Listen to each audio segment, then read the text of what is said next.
Hey guys, welcome to Beyond the Weight Room podcast. This is episode 17. I am one of your hosts, Brett Kelly, and we have Ryan Hurston here as well.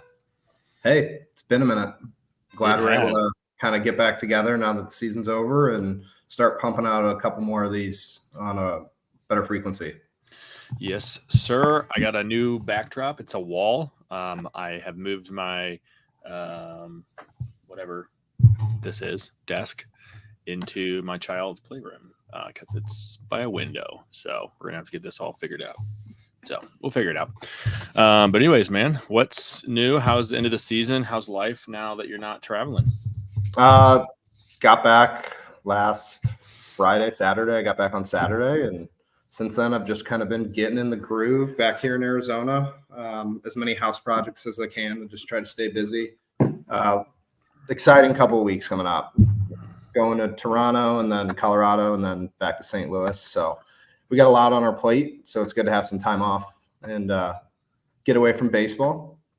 Go ahead. I was going to say, you got something coming up, right? What is that? Yeah, we're getting married. So we're getting married. We're going to one of my buddy's weddings this week. And then in 2 weeks we get married. So we're getting there. It was definitely a challenge to try to do everything that planning a marriage takes across the country, but Megan crushed it, so we're doing good. Nice. That'll be exciting. I'm excited to get up to Colorado and do some fly fishing and just. Yeah, dude, it's gonna be sick. We're gonna find some good spots. We got some hookups, and it's gonna be cool. Glad you said hookups. I thought you were gonna say something else. We got those too. Maybe. No? Okay. I'm not in charge of that. I don't want to be in charge of that. Sweet, man. Well, we were just talking about what I got going on, jiu-jitsu tournament this weekend. So we can talk about a little bit about my prep for that if you want to. Really cutting weight down from 223, trying to make I have to get down pretty much to 204 for weight class. 223 was just my walking around weight and after the 4th of July. So I signed up for this lower weight class and figured I would just eat healthier, see where I was at in September, go from there. Since I had 3 months or 2.5 months. So I just cut out beer during the week, which is just drinking once a day instead of having random beers on a Tuesday. And pretty much just started skipping breakfast. I wasn't specifically trying to do like intermittent fasting. But, obviously it turns out to that quite a bit. And then so I got down to like 210, 212-ish in September. I had to make a decision if I wanted to make a run for this class or beef back up. So beginning of the week, I was somewhere around there, 210, 208, whatever. So now I think I got to cut like 4 or 5 more pounds. So doing a little bit of a water fast, which I was going to do more aggressively until I found out that we weigh in like right before you go on the mat to fight. So you can't really deplete yourself totally. But I think 4 or 5 pounds would be cool. So I'm excited to see how this goes. And I wrestled growing up, but I never really did this type of cutting. So I'm like loading up on water, like 2 gallons yesterday, like peeing every fucking 10 minutes, 2 gallons a day, cut out sodium today. And then tomorrow I'll start sweating it out. I'm supposed to start dropping weight tomorrow. So we'll see how that goes. So if anybody has any experience with that, and you can tell me what I fucked up and hopefully I make weight. Yeah, I got some questions just off of that. Like, did you just cold cock it yourself, or did you talk to some of the other guys that you roll with, or how did this kind of like your process to drop 20 pounds go about? Yeah, the first part of it was just like, so I did a competition before, and I had signed up like a week beforehand. That was my first jiu-jitsu competition. I grew up wrestling, but first jiu-jitsu competition. So I decided to just not worry about weight and just go into whatever weight class made sense for me. So I think I weighed like 218. I did the 222 weight class or whatever it was. And then this time I was up to 223. Apparently I had a good summer. You had a brat summer for sure. Yeah, I had a real brat summer. I had a great summer. So I decided, I was like, well, I'll just eat healthier, see where we're at. So I really didn't make any conscious decision until I think it was like 10 days ago where I had to make a decision. You can't change it after that. So I decided the 208. And to be fair, I decided that when I thought I could weigh in the morning. can't. So then I was like, fuck, I have to actually make like a plan for this a little bit more. So I did what anybody does and just Googled some shit as far as fight stuff. Talked to Dave a little bit about how he has cut for fights in the past and everything, but pretty much just going off of a handful of people's advice and seeing what's working. So I'll let you know how it goes, man. So I'm just worried about feeling like shit. So yeah, how's all that? How's the energy? Are you still lifting, or is it pretty tapered? I mean, it's tapered in general, like it would be. So yesterday I did like a bench squat deadlift day, but it was like speed. It was like sets of 3, but like 50-60% of my max and just like explosive. Today I just rolled in jiu-jitsu. First half of it was just like drilling, super mellow. And I did like 3 live rolls, but I was really focusing on like working on 1 or 2 things. And most people there are fighting on Saturday anyway, so nobody was like trying to murder each other. But honestly, I felt good today. Rolling, I feel totally normal, energetic, and everything. Pretty much cut out carbs completely yesterday, so I just had a bowl of eggs and beef with no salt. I'm sure that was delicious. So on Saturday, like how many rounds could you potentially? I think there's 6 guys so they do it by weight class, and then they do it by. I look bald when I do this. Yeah, you do look very bald. You have like a 6 head. Nice. They do it by weight class and by age. So I'm a master 1 because I'm fucking old. You're old. Yeah, I'm in my 30s. And then my weight class, like I said, was the 208 with your gi on, so 204 basically. And there's 6 guys in that as of now. They can still move some people around potentially. Like if there happens to be 1 person at an older, they might just drop them down or something. But right now it's 6. So it's just, I mean, I don't know how they do the bracket, whatever round robin or what they figure all that shit out. But with 6 guys, I'll probably have 3 or 4 matches. And the way they do it, they all pretty much happen within like an hour. Like you come across, all you guys sit on the side of the mat, you weigh in together, and then you go directly to the mat. And the two first guys go out, they roll. Next 2 guys go out, they roll. Next 2 guys go out, they roll. And then they do the bracket that way. Gotcha. So it's 5 minutes round, just 1 5-minute round for blue belts. And then it gets, I think black belt's 10 minutes, which is wild. Because after 5 minutes, I'm like, you're just smoked. Yeah. Nothing I've ever done has been more physically demanding, like conditioning wise, than like wrestling and jiu-jitsu. Like when you're rolling actually live, you're fucking smoked. Like you have to conserve energy and figure out when there's times when you're in a good position to hold and when there's times to like get after it. So last meet, I won my division. First guy like got my back, and then I reversed on him and tapped him out. And then the next 2 guys, I just got a good positioning on, and I was up in points. So I fucking just basically smashed them, like laid on them. So they couldn't do it. Yeah, I mean, I was trying to like finish them with like arm bars and stuff too, but they weren't giving that up. And I wasn't going to give them my position, so I basically just laid on top of them for the rest of the match and won by points. So there you go. We'll see. You've definitely done a deeper dive into jiu-jitsu than I thought you were going to. Do you think your wrestling background like predisposed you to a lot of that? Like I know you wrestle, but I have to imagine a large part of that plays into why you're attracted to jiu-jitsu. Yeah, I mean, I grew up wrestling and I was good at it, and then got out of it. I got back into jiu-jitsu when I was in Utah. I had an intern that was a blue belt out there, so I rolled there for almost a year. And was probably about to sit for my blue belt test. And then we moved back to St. Louis, didn't find a gym right away. COVID happened, had 2 kids, all that shit. And then I got back into, I think it was January, back into this gym out here at St. Louis Revive, and got my blue belt there and did my first competition and everything. So, just like anything, like powerlifting and doing fucking like mud runs, all that shit, I think it just gives you a reason to train. So I've shifted my lifting. Instead of lifting 5 or 6 days a week and saying I don't have time to do jiu-jitsu, I'm just lifting 3 days a week. And I do like 1 heavy day, 1 power day, 1 volume day. And then I get in at least 2 days of jiu-jitsu. And then if I can get something on the weekend, I will too. So it's been good. It's just another active thing to, I don't know, keep me not being fat old dad or something. Plus, I can murder people now. So yeah, you can just sit on them. mm-hmm.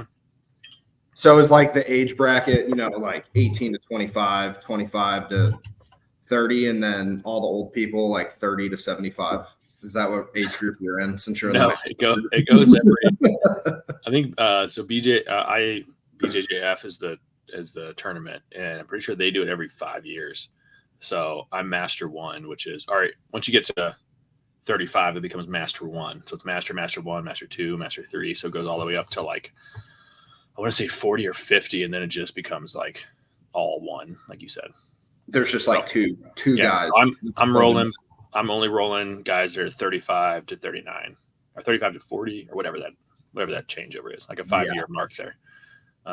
It's all guys. So within a couple years of me. So actually I did an event down at Four Hands here in St. Louis with Imposed Will. Adam, obviously we had on the podcast here. He ran it and had like 15 guys or 15 matches for jiu-jitsu, like in their garage. It looked like Fight Club. It was fucking crazy. Pretty cool. And then I saw one of the guys that did that is actually I'm going to be rolling against him. I mean, if the bracket lines up, obviously, but so I got to watch him fight live, which was sweet. Cool. Yeah, my dad is still running, and he's in that ultra top group now because of his age. There's like 3 guys left that are running in his group. Like, so you just how that stuff works out, and like if you want to keep doing it, you just have to like maintain your pace or not lose much once you get over a certain age, and you just outlast everybody. Yeah, right now I have a hard time of like I utilize my strength a lot to try to get, especially as a blue belt. Like people are better, obviously, than a new white belt, but a blue belt, which is right above a white belt, like you can still get past people just by being stronger than them. Yeah. And I try to not rely on that as much because it's like if you want to eventually get better, you got to learn better skills and better ways to do things. Not, there's a reason black belts have 10-minute rounds because they don't have to exert themselves as much because they're more skillful. Yeah, that makes sense. It is wild to be like, feel like you're kind of a bigger, stronger guy, as Pete Alonso would say. And then just getting murdered by like a guy that's like 65 and 140 pounds. You're like, what the fuck? With age comes value and skill. Sure. Also hemorrhoids. That too. All right. Enough of the BJJ talk. Baseball off season. So obviously you're in the off season. You don't do anything. Are you doing fall ball this year at all? No. So our fall league starts, I think, like early October. So we got a couple guys that are a part of that, and then instructs are finishing up, I think, this Saturday. But no, I'm not doing any of that until November, when the guys that live in Arizona will start training at the complex. But pretty much off for a month, which is nice. I mean, this season was good. We sent 7 guys to the majors. I mean, they earned it. We didn't send them there. A lot of bullpen arms. Like if you're watching the Rockies right now, like the young bullpen's been electric. Traded for 2 guys. They both went up. So it was cool. We had a lot of experience with movement, top prospects coming up, some major league rehabs coming down. We won the first half, which was super exciting. And then you know how it is. Once you win, the talent shows and the talent's ready to go to the next level. And that's what happened. So our team, at the end of the year was completely different than it was at the beginning of the year. We went in the playoffs. We had a good chance. We had some really good quality starter arms, and they were just better than us. We lost a couple close games to end our season to the Yankees. So yeah, I had one of their top prospects blasting 450-foot home runs off you guys, right? Spencer Jones is a big human being. And that was off of our number 1 or number 2 guy, Chase Dollander, out of Tennessee. So that was a fun matchup. I mean, that kid's consistently pumping 97, 98 top rail. It's pretty hard to hit. Fun to work with, fun to watch, great person. But it was cool. It was a lot different experience than the years that I've had in the past. First year you're just trying to hold onto the saddle while the horse rides, and you're just trying to get through it.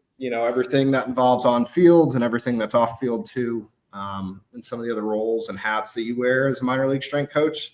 Second year was in Hartford, and then this third year I was back in Hartford, so I had a little bit better lay of the land with what came to all the ancillary stuff, but also like our team was super, super talented. from a pitching and a hitting side. Like when we started, I think we had, gosh, I don't know, 13 to 15 of the top 20 prospects or top 25, top 30 were on our team. So a lot of different guys from a lot of different areas with a lot of different viewpoints on training.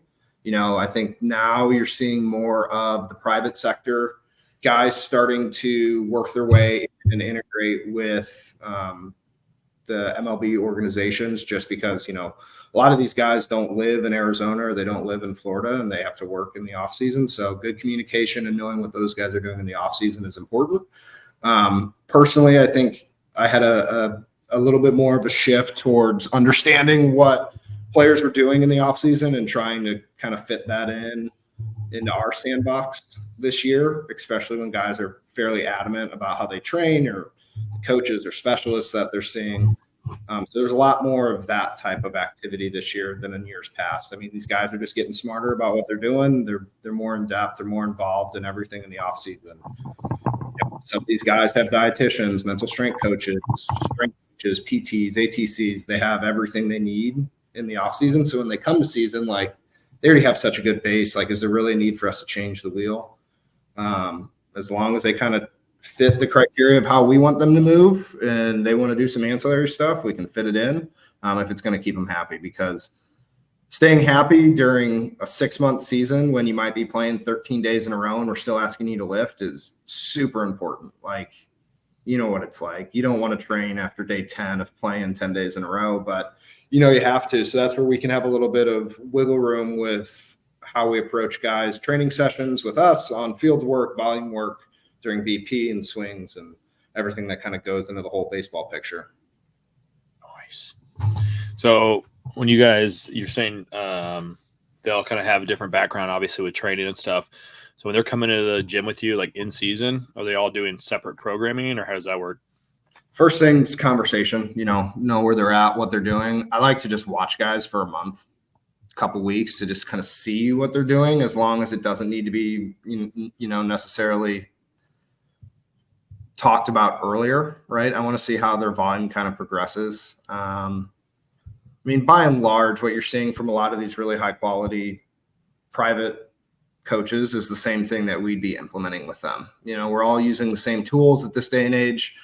We're doing the same movement patterns for the most part. I think where things get a little bit more of like a conversational piece is the ancillary work, the hook line positions, 45 minutes of foam rolling, all, kind of the filler, what I would call filler stuff. And I think there's a need for that. Like I've kind of shifted my belief towards things that, like, baseball is very skill specific. So if something's going to make a guy feel better before he goes out and swings or before he goes on the mound with sequencing, like I don't necessarily want him to not do that. I just want to make sure that we do what we need to do first, like the meat and potatoes of everything. And then if you have 10 minutes before you go out for a bullpen or whatever, or you come in after you start, like, okay, if you want to do some movement stuff because you're on the mound and you felt like you were landing a different way, like show me what you're doing, explain it to me.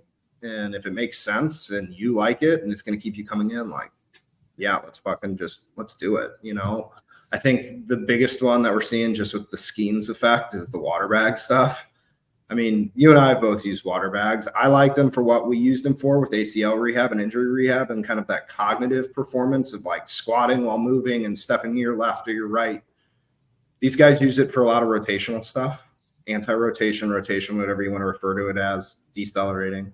But guys kind of like it. So not everybody does it, but like if a guy brings in his water bag and wants to shake it around for 2 or 3 minutes a day, like whatever, like as long as you do the big portion of your lift, sure, like take care of that, do that. If it makes you feel good, do it. Like I have no issue with that.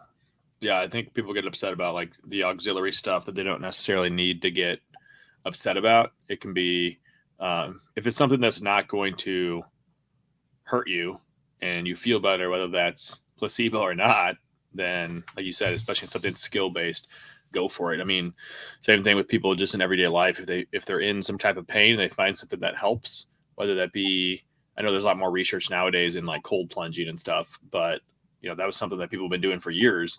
And I was doing it before research came out because I just felt better afterwards. So fuck it. Yeah, yeah, and that stuff's called auxiliary lifts for a reason. Like they supplement the main stuff. So there's tiers of auxiliary, but that certainly fits in with the majority of guys' routines. And I think that's the bigger thing, right? Like, do they have a routine that can satisfy or leave a space open for auxiliary lifts? Like if they show up and they give themselves 30 minutes to do everything they need, when they stroll into the field and they have to see the trainer and they have to eat and they have to see me and then go stretch and then do early hitting or meetings, like, yeah, then it's going to be a problem. Mm-hmm. Yeah. But if you show up a couple hours early and you eat and call your agent and then go see the trainer and then me and then have your meetings and go out to the field 30 minutes early to walk around barefoot, like it fits in that model. And I think that's where a lot of the problem is. And that's where a lot of the rub with strength coaches comes, is some of these athletes, and by and large, like some strength coaches and staff members, like they just don't have their routines in place. They don't have consistent timing of when they show up to the field or what they're doing every single day. So it gets sped up on them. And then they try to fit everything in and they carve out the most important things to fit in the sexy things. That's where I saw the most success, was the guys that showed up, gave themselves plenty of times. It's not easy, but it's not hard to do that and kind of stick with your routine every day.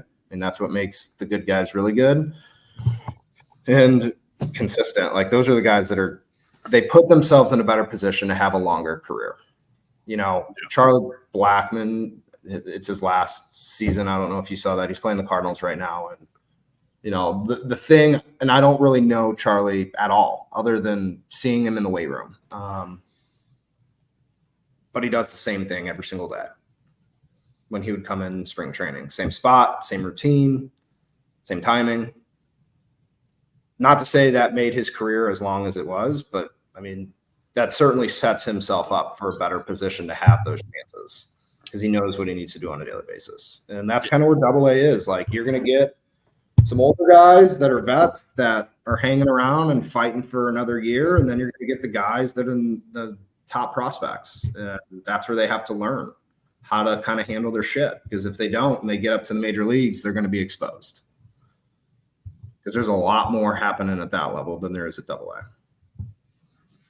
Yeah, consistency, I think, is key, especially for a sport like baseball that is every single day. And you have to get in, your timing and your feel a lot more in a sport like that. So when I was messaging you about hopping on podcast again, and it had been a while, you were saying something about accreditations and CEUs. I don't know why that popped in your head, if you had some type of recent issue that you are wanting to talk about. I logged into NSCA and I have no issue with it, but it's like the RSCC, NSCA, CSCS, there's all these different things that you have to do accrediting for. And I feel like so many times it's just checking the boxes, when in actuality, I'm never going to remember one of those free articles that I read to just click boxes out of 10 questions and fill it out.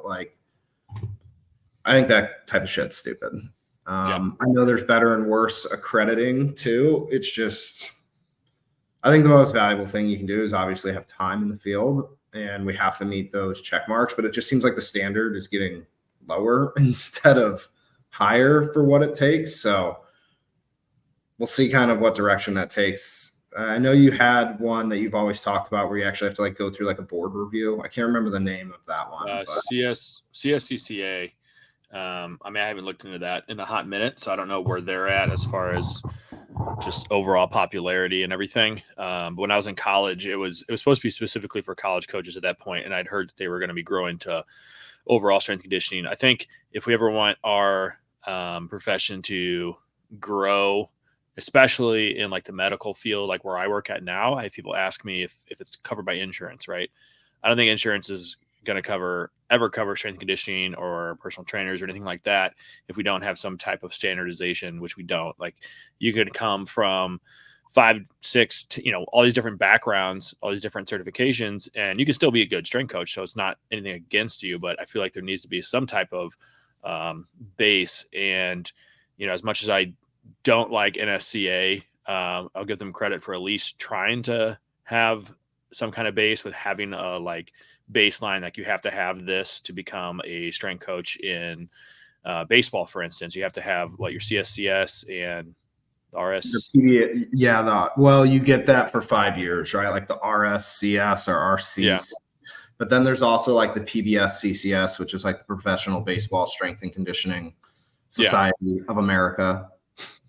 Yeah. So there's all these different things, and it's like, versus like you said, why don't we just have like a baseline certification showing enough to be a strength coach, and then after that point, there's extra stuff that you can do that isn't potentially required. It's just like if you want to learn more about fucking baseball or kettlebells or whatever type of training it is, you just go do it and get your CEUs that way versus taking a 10-question quiz on NSCA's website. Or I like the USAW certification I did, but when I went and got my CEUs, whatever you want to call it, for USAW, I just paid $50. Like there was no actual like education. And I know that these organizations need money to run as well. I think there's too many of them that are offering too many different things, and I think there needs to be more standardization of like what personal training is and what strength conditioning is, and what maybe even a difference between private sector and like the pros or college or something. I don't really know what that would be, but I think it needs to be something that's actually hands-on. Like the fact that we run or work in a business where you are a hands-on coach, and we have certifications that have nothing to do with hands-on. Like I know they try to get that with like videos and like, but first off, I was helping some of our coaches study for the CSCS. Some of the shit that was on the test was just so outdated and wrong in general. And it's like, you're studying for the test, you're not studying for actual life. So if you're trying to be a strength coach, you need to be able to teach somebody how to do a movement. You need to be able to adjust that movement pattern based off of potential issues you see, and you need to be able to program at the very base. I would say you need to be able to communicate with athletes, but that's harder to test probably. So, and as a PT, you need that as well. I don't think they really test for that either. So something more similar to like an actual, physical therapy board, I think is needed. Yeah. Or just more internship opportunities that fit within the guidelines. Like if you have a job as a personal trainer, you're also doing hours a week at, a private sector facility that you're interested in that's accredited, or, honestly for baseball. And I know Coy's talked about it because we had an intern during spring training that just got a job at the Phillies, but like go down to the DSL, be down in the Dominican Summer League for however long that is. That's going to give you more experience and more value in being able to be around young players, young professional players, Latin players. You're going to learn the language, and you're going to be able to see them kind of grow. Like talking with Coy, who had been in it, this was his 7th year. Like he was finally starting to see those young Latin players that he started with get to AA, get to AAA, get to the big leagues. And that's a super cool, invaluable experience. And it taught him all of this stuff. So I think that's something that a lot of people skip out on, is understanding that like it's okay to start if you want to get into sports, especially as an intern, as a shadow, as the assistant at the lowest level. I know a lot of minor league teams now have assistants. Like that's a great way to start if you want to get in, but a lot of people just don't want to start there. They want to start, with the position they want. And I'm sure it's very similar for all sports because budgets just keep increasing for sports and their performance staffs. Just get in somehow and go from there, and realize like you're not going to just make whatever amount of money you think you're going to make working with professional athletes right from the get-go. I don't think any NSCA class is ever going to teach you that. Yeah. Yeah. Do you want to work shitty hours and not get paid very well? This is your profession. Now pay us $1,000 for this certification. Yeah. And that's what makes it hard, right? What makes it hard. Mine fucking lapsed because they like messaged me and then wanted however much money for it. And I was like, I don't even need this. Why do I need this?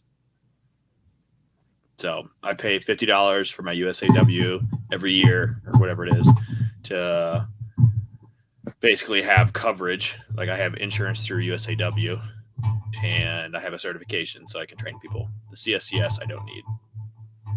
So yeah, I think it serves a lot as getting your foot in the door, right? That's pretty much it. Yep. And then there's I've noticed this year too, like one good thing about the CSCS that I actually think is cool is that a lot of athletic trainers are starting to get their CSCS, which I think is like a great combo if they're looking to transition into either a different role or broaden their scope. Like, obviously, it takes them the time to learn about it as well, but coming in with the knowledge of an athletic trainer and combining that with the CSCS, I think is a good route to take. See, I think there needs to be 2 separate tests because I know plenty of athletic trainers that get their CSCS and then they get roles where they're basically like strength and conditioning coaches, acting strength and conditioning coaches. Places will think they're saving money because they're getting, this AT I'm hiring also can be our strength coach. And I've seen that. And it's like, you're not a strength coach. You took a test.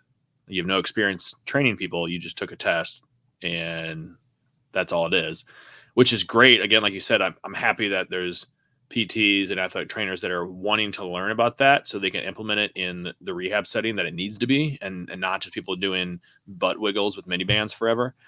But I think there needs to be like a delineant, what word am I looking for here? Delineated. Yeah, just like a different path, like 2 options on the CSCS. You're an actual acting strength coach, and then you have an athletic training degree and are interested in strength and conditioning. You know more than the average athletic trainer in strength and conditioning, which is great. But if you want to be an acting strength coach, that's what I said. Like, you need to have a board. Like, if I went and just studied about physical therapy and took one test, like, I'm not going to be a physical therapist. Mm-hmm. I haven't actually. Yeah, no, I agree with you on that. I think that's where the